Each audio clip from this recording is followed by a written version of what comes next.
Hello बच्चों, कैसे हो आप लोग। तो आज हम ह्यूमन हेल्थ एंड डिजीजेस का नेक्स्ट टॉपिक पढ़ने जा रहे हैं, जो कि है इम्यूनिटी।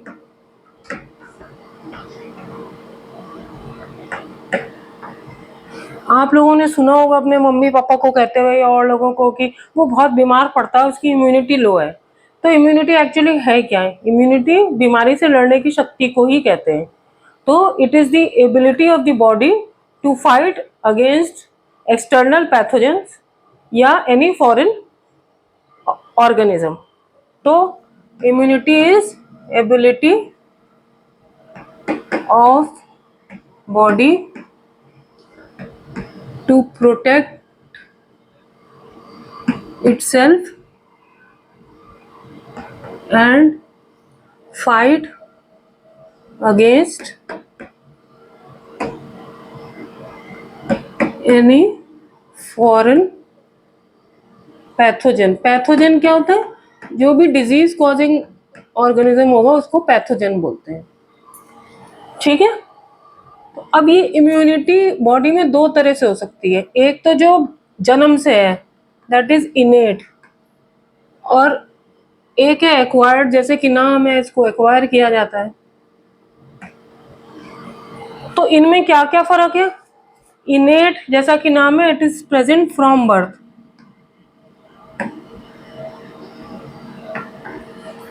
ठीक है। Acquired is acquired during life time.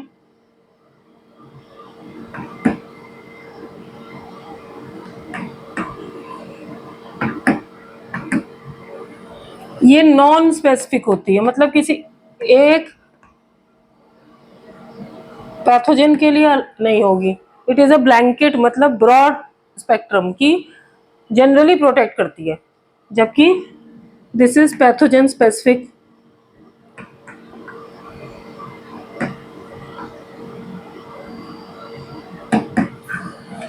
इसमें there is no memory. Memory का मतलब मैं आप लोगों को अभी बाद में समझाऊंगी, अभी आप लोग ये समझ लो, इसमें कोई मेमोरी नहीं होती, इसमें memory is there. And it is short lasting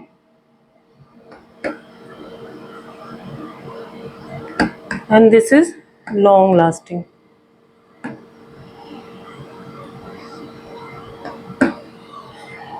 ठीक है। तो ये डिफरेंसेस हो गए between innate which is present from birth and acquired में।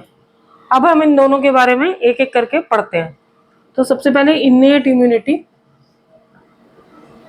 इनेट ब्रॉड वो है क्योंकि ये इसमें जो इम्यूनिटी ऐड करती है, दैट एक्ट थ्रू बैरियर्स। मतलब ऐसे कुछ पार्ट्स होते हैं बॉडी के या कुछ सेल्स होते हैं बॉडी के जो कि बैरियर, बैरियर का मतलब क्या होता है? जब कहीं सड़क पे जाते हैं तो कोई बैरियर होता है तो वो रोकता है गाड़ी को, तो इसी तरह ये रोकता है बैरियर पैथोजन को अंदर आने से। तो ये चार तरह के बैरियर होते हैं। दो पी नाम से होते हैं, दो सी नाम से होते हैं। सबसे पहला है फिजियोलॉजिकल नहीं, फिजिकल बैरियर।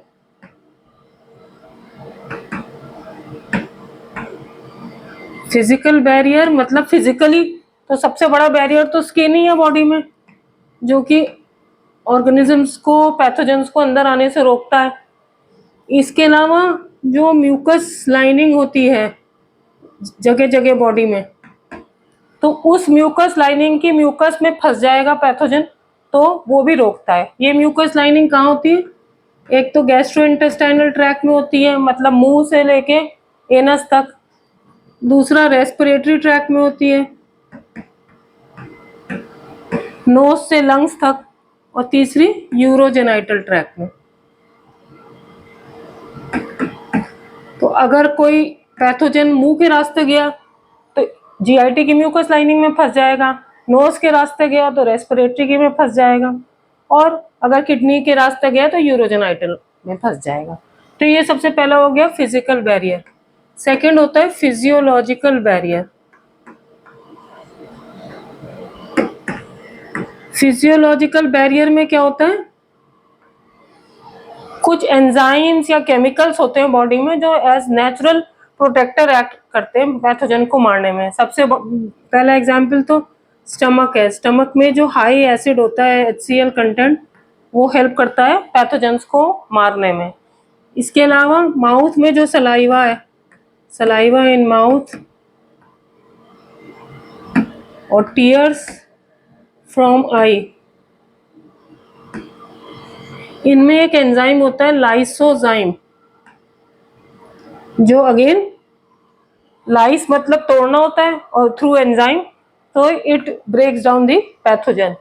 तो ये सेकंड बैरियर हो गया। तीसरा हो गया सेलुलर बैरियर, जो हमारे ब्लड में सेल्स हैं,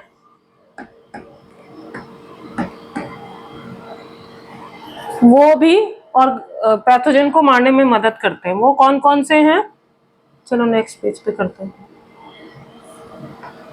पॉलीमॉर्फो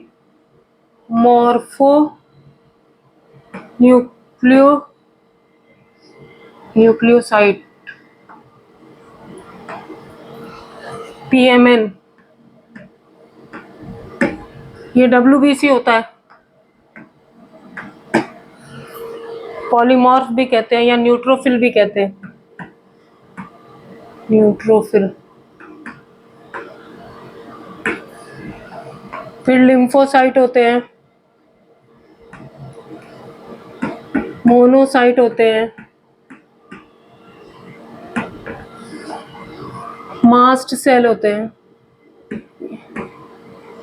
ये सब सेल्स होते हैं जो कि प्रोटेक्ट करते हैं from pathogen. And last fourth number is cytokine barrier.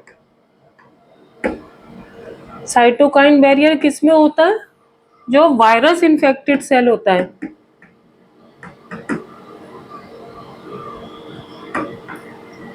ये रिलीज करता है इंटरफेरॉन को, और this interferon protects non infected cells from infection.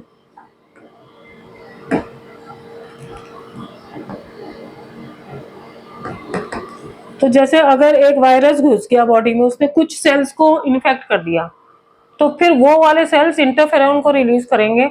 इनका तो कुछ नहीं हो सकता, लेकिन ये जो नॉर्मल सेल्स है बॉडी में नॉन इन्फेक्टेड, उनको प्रिवेंट करता है। तो इस तरह से इनेट इम्यूनिटी जो है वो इन 4 बैरियर्स की वजह से होती है। फिजिकल बैरियर जिसमें skin, mucus lining, physiological barrier जिसमें stomach HCl, saliva in mouth, tears from eye जिसमें लाइसोजाइम होता है, और सेलुलर बैरियर में blood cells and other cells होते हैं जो प्रोटेक्ट करते हैं, PMN, lymphocyte, monocyte, mast cell, और चौथा होता है cytokine barrier which is accomplished by interferon in virus infected cells. So this is about innate immunity जो बर्थ से प्रेजेंट होती है। अब हम चलते हैं एक्वायर्ड इम्यूनिटी पे। एक्वायर्ड इम्यूनिटी जो होती है, ये तो समझ में आ ही रहा है आप लोगों को कि ये एक्वायर होती है लाइफ टाइम में। ये 2 तरह के सेल्स से अचीव होती है, बी सेल्स, या मतलब हैं ये दोनों lymphocyte and T lymphocyte.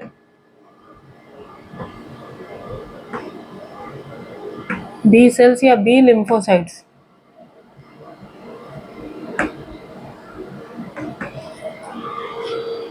B cells क्या करते हैं, एंटीबॉडीज बनाते हैं,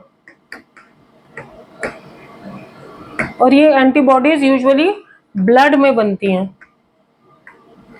और ब्लड को हम लोग ह्यूमर भी कहते हैं, HUMOR, ह्यूमर।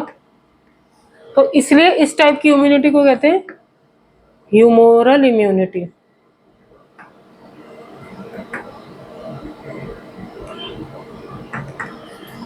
लिम्फोसाइट के ही प्रकार हैं दोनों, ये बी और टी, अभी बताऊंगी आगे कि कैसे क्या होता है। ये एंटीबॉडीज जो होते हैं एक बार जब बन जाती हैं तो फिर बॉडी में रहती हैं। तो जब दोबारा अगर उसी मतलब एक बार हमें इन्फेक्शन हुआ और तो ये एंटीबॉडी बन गई और फिर ये बनी रहेंगी बॉडी में, तो अगर हमें दोबारा उसी ऑर्गेनिज्म से इन्फेक्शन हुआ तो हमारे पास तो इसके अगेंस्ट एंटीबॉडी है ही, तो वो तुरंत उसको मार देती है। तो इसी को कहते हैं मेमोरी। मतलब एक बार ये एंटीबॉडी बन गई एक के खिलाफ तो वो याद रखेगी उस बॉडी, उसमें उसकी मेमोरी होगी उसके अगेंस्ट। दोबारा जैसे ही आएगा तो कहेंगे ये तो वही चोर आ गया, उसको पकड़ लो, फट से एंटीबॉडीज जाके पकड़ लेंगे। तो ये बी सेल से बनती है। टी लिम्फोसाइट जो होते हैं वो अपने आप से तो नहीं बनाते antibody, but they help B cells in making antibodies. इसीलिए कहते हैं कि एक्वायर्ड इम्यूनिटी जो होती है उसमें मेमोरी होती है। और ये जो एंटीबॉडीज बनती हैं दे आर प्रोटीन्स, और ये कई तरीके की होती है। इम्यूनोग्लोबुलिन होती हैं वैसे तो, they are immunoglobulin are protein. Globulin, immunoglobulin को ऐसे करते हैं डिनोट। तो ये कई तरह की होती है, आईजीजी, आईजीएम, आईजीए और आईजीई।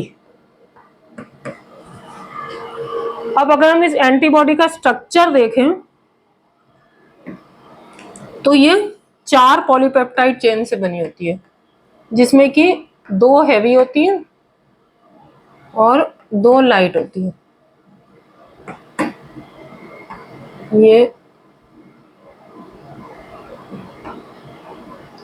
ये हैवी हो गई।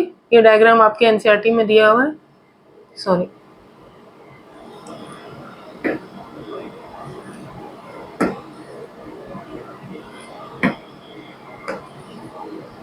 ये एंटीजन बाइंडिंग साइट है।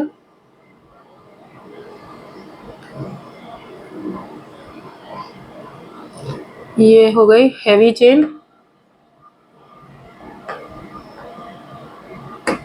और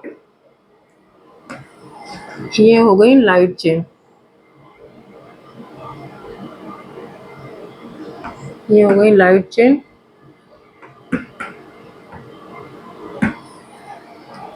और ये हो गई एंटीजन बाइंडिंग साइट्स।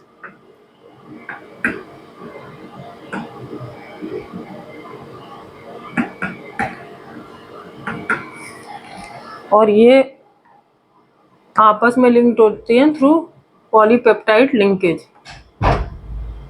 ठीक है, तो अब 2 हैवी 2 लाइट चेन है, इसलिए इसके एंटीबॉडी का स्ट्रक्चर हम कहते हैं H2L2, 2 light and 2 heavy chain. ठीक है, तो इतना ये बात है ह्यूमोरल इम्यूनिटी की। बी सेल से होती है, बी लिम्फोसाइट से एंटीबॉडीज बनाती है जो कि प्रोटीन होते हैं। इस इम्यूनिटी को कहते हैं ह्यूमोरल इम्यूनिटी, क्योंकि ये ब्लड में होती है। 4 तरह की इम्यूनोग्लोबुलिन जो एंटीबॉडी होती है वो 4 तरह की होती है, इम्यूनोग्लोबुलिन जी, एम, ए, ई। और जो एंटीबॉडी होती है उसका स्ट्रक्चर होता है H2L2, 2 heavy and 2 light polypeptide chains. Polypeptide, ठीक है। अब हम चलते हैं टी लिम्फोसाइट से जो इम्यूनिटी होती है उसको कहते हैं सेल मीडिएटेड इम्यूनिटी।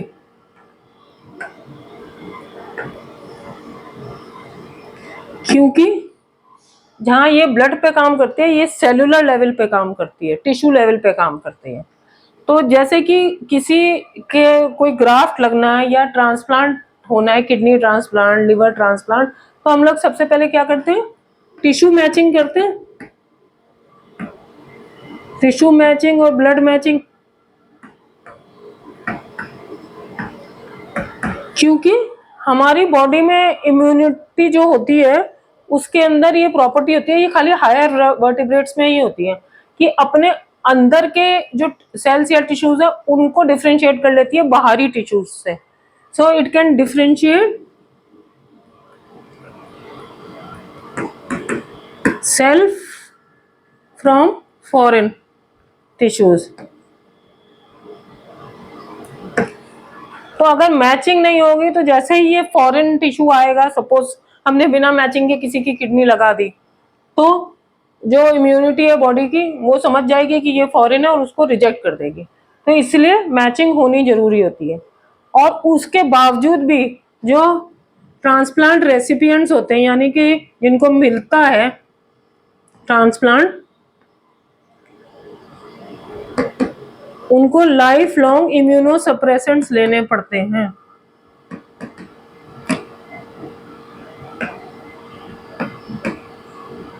जिससे कि ये इम्यूनिटी इनकी दबी रहे और रिजेक्शन ना हो। तो ये सब जो ट्रांसप्लांट वाली चीजें होती हैं, ये बाय सेल मीडिएटेड इम्यूनिटी होती है। और क्योंकि ये लोग लाइफ लॉन्ग इम्यूनोसप्रेसेंट लेते हैं, इसीलिए किसी को ट्रांसप्लांट होता है तो कहते हैं उसकी इम्यूनिटी बहुत डाउन हो गई है, तो वो बहुत संभल के रहना है, भीड़ भाड़ वाले इलाके में नहीं जाना, बाहर का नहीं खाना, क्योंकि उसको इम्यूनोसप्रेसेंट्स दिए जा रहे होते हैं। तो cell mediated immunity is by T lymphocytes.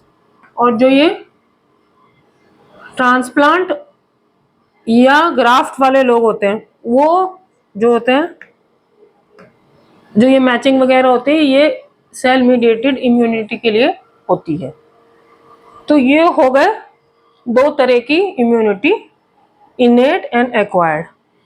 अब दूसरी उससे देखें तो एक होती है एक्टिव इम्यूनिटी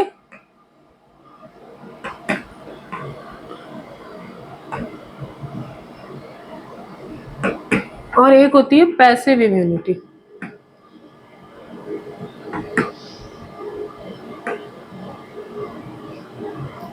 अब इनमें क्या फर्क होता है? एक्टिव में क्या करते हैं हम?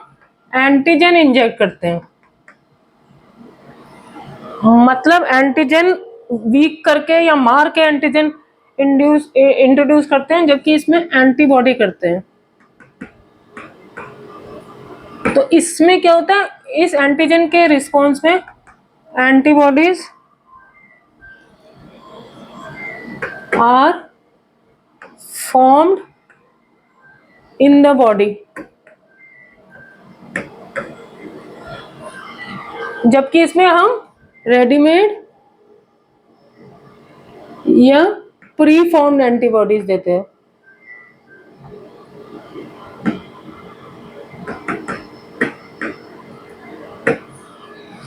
ठीक है, और ये बिफोर इन्फेक्शन दिया जाता है, और इन्फेक्शन होने से पहले ये दिया जाता है antigen.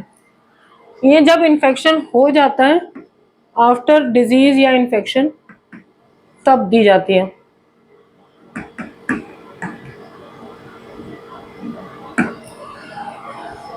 This is more potent and longer lasting.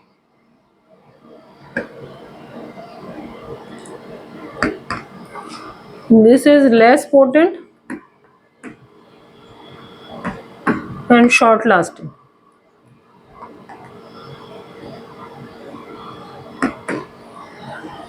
ठीक है, तो ये डिफरेंस हो गया एक्टिव इम्यूनिटी और पैसिव में। पहला, इसमें हम एंटीजन इंट्रोड्यूस करते हैं, इसमें हम एंटीबॉडी, इसमें एंटीबॉडी बनती है बॉडी में in response to the antigen, इसमें प्री फॉर्म्ड रेडीमेड एंटीबॉडी ही दी जाती है।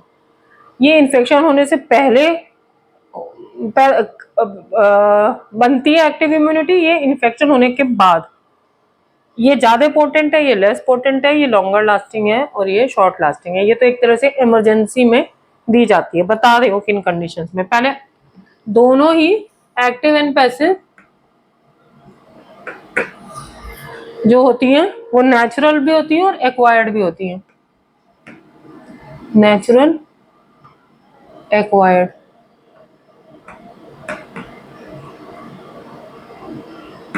नेचुरल तो जैसे नेचुरल इन्फेक्शन ही हो गया,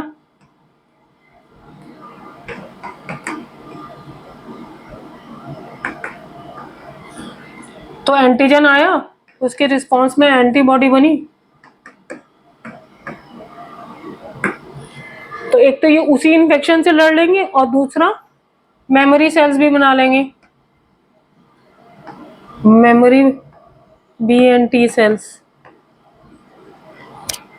तो जैसे ही सेम वो दोबारा आया, क्या बोलते हैं, पैथोजन, तो इनके पास ऑलरेडी वही मैंने बताया था, जैसे मेमोरी, सैनिक तैयार है। अच्छा बोले ये दोबारा वही चोर आ गया, तो उसको खट से अटैक करके और मार देते हैं। तो अब की बार जो ये रिएक्शन होता है वो बहुत मतलब इंटेंसिटी उसकी बहुत ज्यादा होती है, उसको कहते हैं एनामनेस्टिक रिएक्शन।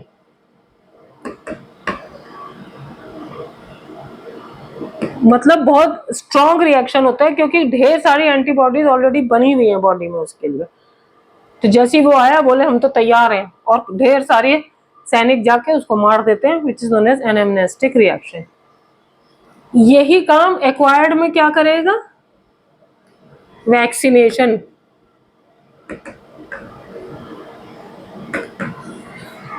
वैक्सीनेशन में यही करते हैं ना हम लोग कि हम जो होती है एंटीजन या कोई टॉक्सिन, उसको मतलब जो कोई ऑर्गेनिज्म है उसका एंटीजन या तो डेड या उसको वीकन करके इंट्रोड्यूस कर देते हैं बॉडी में, और उसके रिस्पॉन्स में एंटीबॉडी भी बन जाती है जैसे इसमें बनी, और memory B and T cells भी।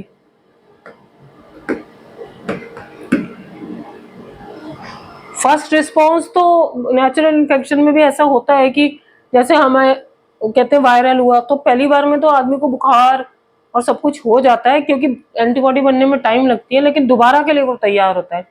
सिमिलरली वैक्सीनेशन में भी पहली बार जब वैक्सीन लगती है तो कहते हैं कि शायद थोड़ा बहुत बुखार हो जाए, दर्द हो जाए बॉडी में, क्योंकि तब तो आपके पास एंटीबॉडी नहीं है, और हो सकता है थोड़ा वीकेंड वो हो एंटीजन मतलब ऑर्गेनिज्म, लेकिन है तो इसलिए उसके बाद ये प्रोटेक्ट करता है कि दोबारा ये आया तो इनके हमारे पास रेडीमेड ये एंटीबॉडीज हैं तो वो अटैक करता है। वही जो सीवियर रिएक्शन होता है that is known as anamnestic reaction. तो ये तो एक्टिव के टाइप होगा। अब हम पैसिव के देखें।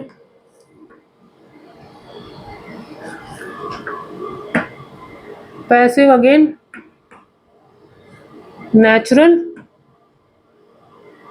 And acquired. नेचुरल हमें प्रीफॉर्म एंटीबॉडी कहाँ से मिलेंगी? मदर से। तो मदर से दो तरीके से एंटीबॉडी मिलती है, एक तो ड्यूरिंग प्रेगनेंसी थ्रू प्लेसेंटा,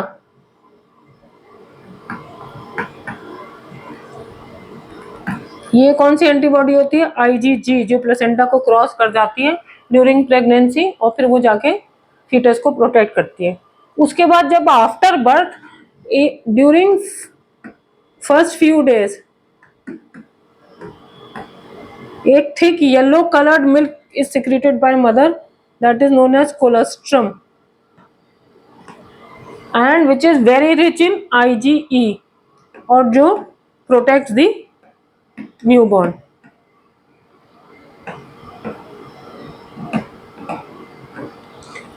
तो ये तो प्रेगनेंसी में ही फीटस को प्रोटेक्ट कर लेगा IgG, और ये कोलेस्ट्रम से जो IgE निकला ये न्यूबॉर्न को प्रोटेक्ट करेगी। इसीलिए कहते हैं मदर्स मिल्क जरूर देना चाहिए क्योंकि वो इम्यूनिटी प्रोवाइड करती है। अब पैसिव इम्यूनिटी एक्वायर्ड कैसे हो? जब हमें कब जरूरत पड़ती है, सपोज हमें वो टिटनेस हो गई या स्नेक बाइट हो गई। टिटनेस स्नेक बाइट हमें क्या मतलब किसी को हो गई, हमें क्यों होती? अब देयर इज नो टाइम कि हम जो है एंटीबॉडी बनाएं, तो pre formed antibody against tetanus का कौन सा बैक्टीरिया होता है? क्लॉस्ट्रिडियम टिटनाई। और स्नेक बाइट में क्यों मरता है आदमी? बाय दी टॉक्सिन जो स्नेक रिलीज करता है। तो प्री फॉर्म्ड एंटीबॉडी या एंटी टॉक्सिन हम इंजेक्ट कर देते हैं बॉडी में, तो वो इसका बैक्टीरिया को मारने में मदद करता है और ये टॉक्सिन्स को न्यूट्रलाइज करने में। लेकिन this is only an emergency में और उस एपिसोड के लिए। ये एंटीबॉडी बहुत ज्यादा जो बाहर से देते हैं वो बहुत लॉन्ग लास्टिंग नहीं होते हैं, तो ये बस उसी एपिसोड के लिए काम करते हैं। This is like an emergency treatment, more like a treatment. Passive immunity and active is more like protection. या प्रोफाइलैक्सिस, प्रोफाइलैक्सिस क्या कहते हैं, जो होने से पहले रोकता है। और passive is more like a treatment, treatment क्या होता है, जब हो गया तब उसको करना, जब डिजीज हो ही गई तब उसका इलाज करना। तो एक्टिव के ये हो गए टाइप्स, नेचुरल और एक्वायर्ड में। नेचुरल तो नेचुरल इन्फेक्शन ही होगा, एक्वायर्ड इज वैक्सीनेशन, इसमें मेमोरी सेल्स भी बनते हैं। पैसिव के नेचुरल में हो गया ड्यूरिंग प्रेगनेंसी, प्लेसेंटा के थ्रू आईजीजी और कोलोस्ट्रम के थ्रू आईजीई आफ्टर बर्थ। और एक्वायर्ड में एग्जाम्पल है टिटनेस एंड स्नेक बाइट, जिसमें कि एंटीबॉडी और एंटीटॉक्सिन देते हैं। सो this is about active and passive immunity. अब इसी में हम एक जरा सा डिस्कस कर लेते हैं एलर्जी। एलर्जी जैसे सपोज मैं गई किसी एनवायरनमेंट में, बाहर गई या किसी वेदर में, और तुम में से भी कोई गया या सब गए, किसी को वहां पे प्रॉब्लम होगी, खांसी, जुकाम, आंखों में जलन, और वहां से वापस आए तो ठीक हो गई, और किसी को नहीं होगी।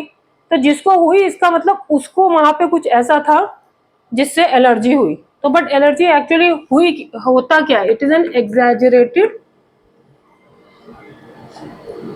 इम्यून रिस्पॉन्स,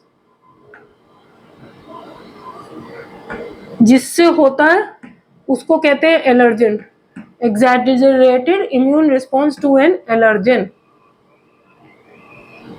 एलर्जेन इज क्या, allergy causing agent, allergy causing agent. ये कौन कौन से हो सकते हैं, माइट्स हो सकते हैं, पॉलन हो सकते हैं, एनिमल डेंडर, माइट्स डस्ट में होते हैं। तो ये जो एलर्जी कॉज करते हैं उनको कहते हैं एलर्जिन। और ये किससे होती है, इम्यूनोग्लोबुलिन ई से। तो जो मास्ट सेल होते हैं which is a kind of basophil, ये रिलीज करते हैं हिस्टामिन एंड सीरोटोनिन, जिसकी वजह से सिम्टम्स होते हैं एलर्जी के। क्या सिम्टम्स होते हैं,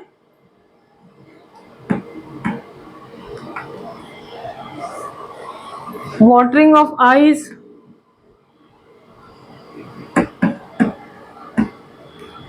sneezing, cough, cold और shortness of breath, सांस भी फूलने लगती है।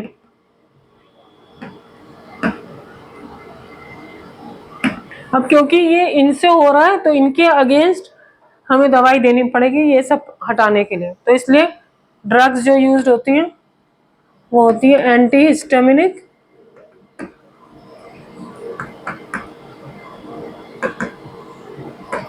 Steroids and adrenaline.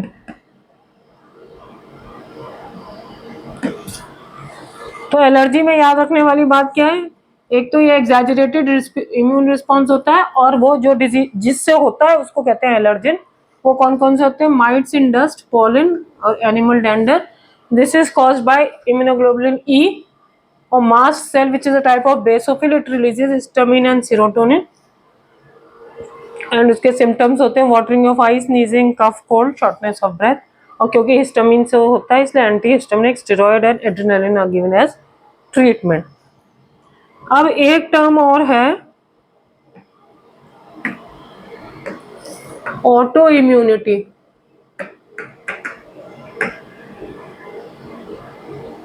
उसको समझ लेते हैं।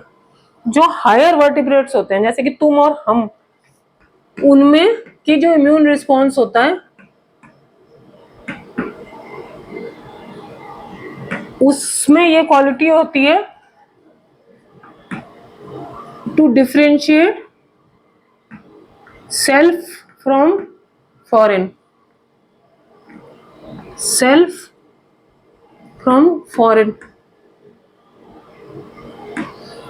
चाहे वो टिश्यू हो, चाहे एंटीजन हो, चाहे कुछ भी हो, लेकिन कभी कभी क्या होता है, कुछ जेनेटिक एंड कुछ अननोन कॉजेज भी हैं। ये जो एबिलिटी होती है,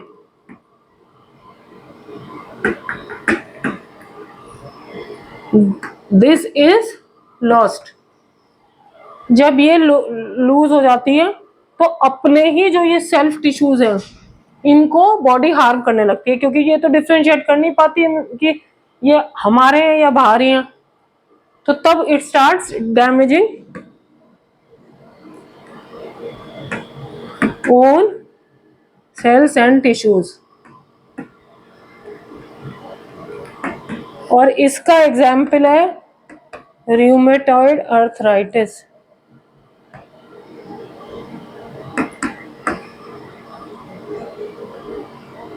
इसमें क्या होता है, ये छोटे छोटे जॉइंट्स जो होते हैं बॉडी में, इनमें इन्फ्लेमेशन होने लगता है, क्योंकि इनके जो वो होते हैं टेंडन्स और लिगामेंट्स, उसके अगेंस्ट ही एंटीबॉडी बनने लगती है।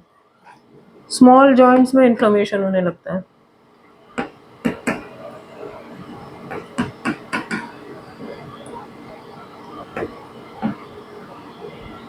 तो ऑटो इम्यूनिटी में क्या याद रखने वाली चीज है कि ये जो एबिलिटी है हायर वर्टिब्रेट्स में इम्यून रिस्पॉन्स की to differentiate self from foreign, that is lost.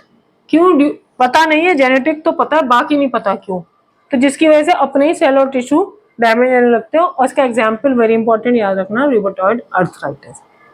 ठीक है, अब इम्यूनिटी में एक लास्ट चीज रह गई है, लिम्फॉइड ऑर्गन्स। वो और हम कर लें, लिम्फॉइड ऑर्गन्स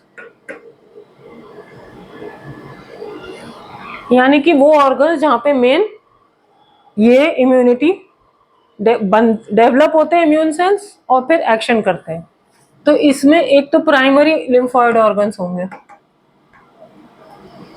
जहां पे mainly lymphocytes are formed and mature.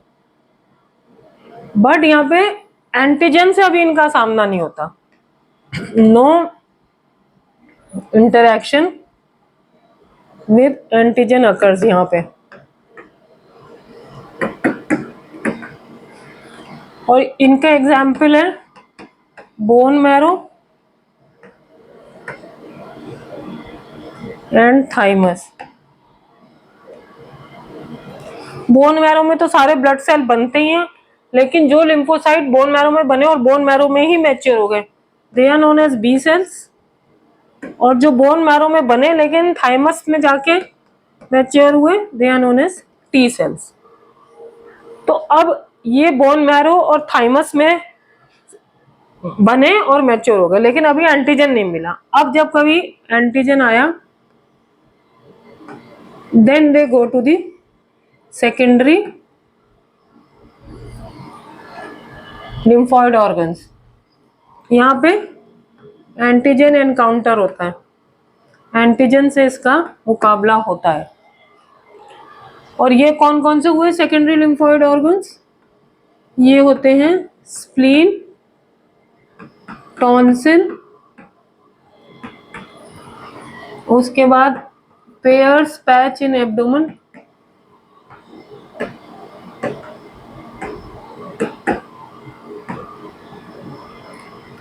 lymph node and appendix। तो यहाँ पे जाके एंटीजन एनकाउंटर हुआ, तो एंटीजन से लड़े ये लिम्फ, चाहे बी हो चाहे टी हो, and then they form the effector cell. Effect तो अभी इन्होंने दिखाया ना अपना कमाल, तब ये इफेक्टर सेल बन जाते हैं। तो बोन मैरो तो हमें पता चल गया। अब हम समझते हैं कि थाइमस क्या होता है। थाइमस जो है, चलो इसको अभी बताती हूँ। Thymus is a lobed structure.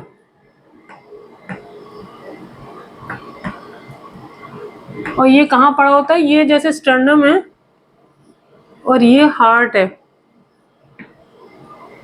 तो ये यहाँ कहीं पड़ा होता है, तो यानी कि स्टर्नम के पीछे और हार्ट के आगे, तो इसको क्या बोलेंगे, ventral to sternum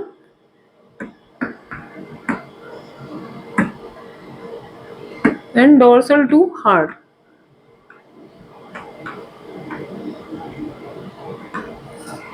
And it is at birth it is large in size,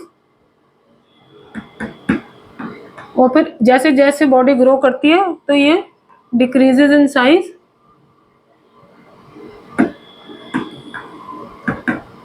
और प्यूबर्टी के टाइम पे ये वेरी स्मॉल इन साइज हो जाता है, प्यूबर्टी तक पहुंचते पहुंचते। ठीक है, तो थाइमस में याद रखने वाली एक तो इसकी लोकेशन है, ventral to sternum, dorsal to heart, lobed होता है और बड़ा होता है एट बर्थ, और प्यूबर्टी के टाइम पे वेरी स्मॉल। अब हम नेक्स्ट लिम्फोइड ऑर्गन पे चलते हैं,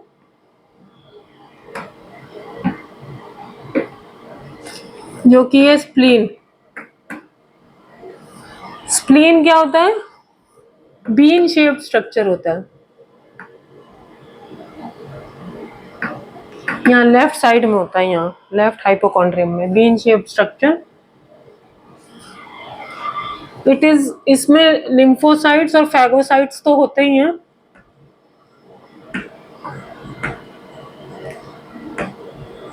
इसके अलावा ये फिल्टर करता है ब्लड को, फिल्टर ऑफ ब्लड, यानी कि ब्लड में अगर कोई माइक्रोब आएंगे तो उनको फिल्टर कर लेगा। और it is also a reservoir of RBCs, reservoir of erythrocytes लिखा है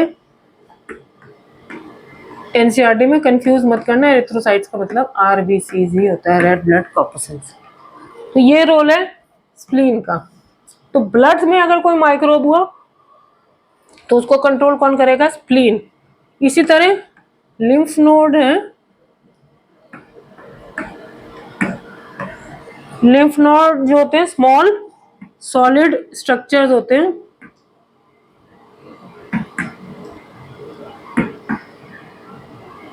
जो कि लिम्फेटिक वेसल्स बॉडी में जो होती हैं उनके रास्ते में होते हैं, अलोंग दी लिम्फेटिक वेसल्स।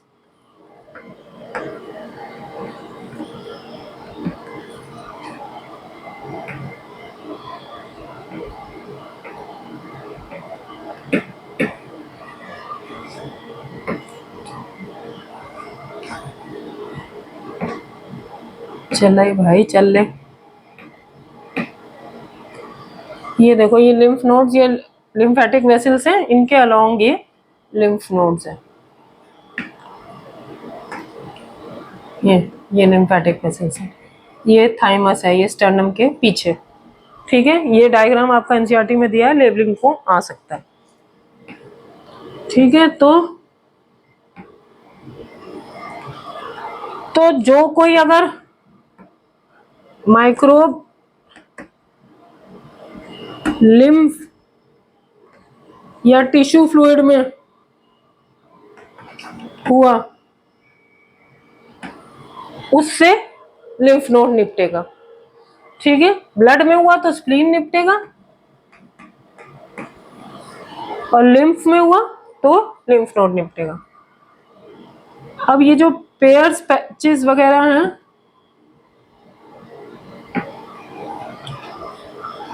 चल जा भाई, पेयर्स पैचेस वगैरह, तो जो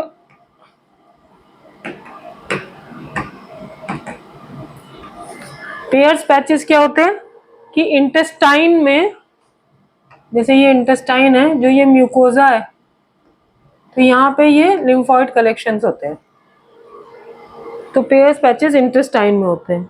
और अपेंडिक्स एक ऑर्गन होता है लार्ज इंटेस्टाइन के नीचे, जो कि अगेन वो प्रोटेक्ट करता है अगेंस्ट माइक्रोब्स। ठीक है, एक चीज रह गई बस बतानी, ये आगे नहीं बढ़ रहा, तो मैं थोड़ा सा यहीं इरेज करके बताती हूँ।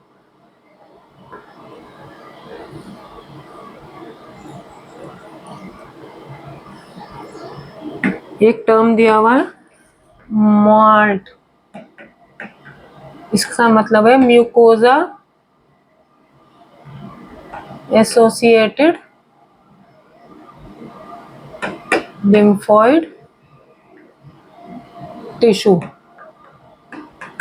यानी जहां भी कहीं म्यूकोजा होगा बॉडी में तो वहां पे ये माल्ट होगा। वो म्यूकोजा कहाँ होता है? एक तो गट में होता है, जीआईटी में, एक रेस्पिरेटरी ट्रैक्ट में होता है और एक यूरोजेनाइटल ट्रैक्ट में होता है। तो इनमें से किसी के रास्ते अगर माइक्रोब आएगा तो ये माल्ट विल प्रोटेक्ट। और एक क्वेश्चन आता है कि माल्ट कितना होता है out of all the lymphoid organs in the body? तो it constitutes 50% of all lymphoid organs. ये लाइन पता नहीं कहाँ से आ गई। तो माल्ट के बारे में आपको बस यही याद रखना है, it constitute 50% of all lymphoid organ, और जहाँ भी म्यूकोजा होगा it is mucosa associated lymphoid tissue, वो होता है जीआईटी, रेस्पिरेटरी और यूरोजेनाइटल ट्रैक्ट में। सो this is all about immunity बच्चों। और थोड़ा सा पार्ट एक ह्यूमन हेल्थ एंड डिजीजेस का, ड्रग्स और ड्रग्स का मिसयूज और एडिक्शन, वो सब रह गया, वो नेक्स्ट लेक्चर में करेंगे। इसमें अगर आपको कोई भी प्रॉब्लम हो तो प्लीज़ आप मुझे कमेंट सेक्शन में डालिएगा और मेरे चैनल को प्लीज़ लाइक, शेयर और सब्सक्राइब करिएगा। थैंक यू बच्चों।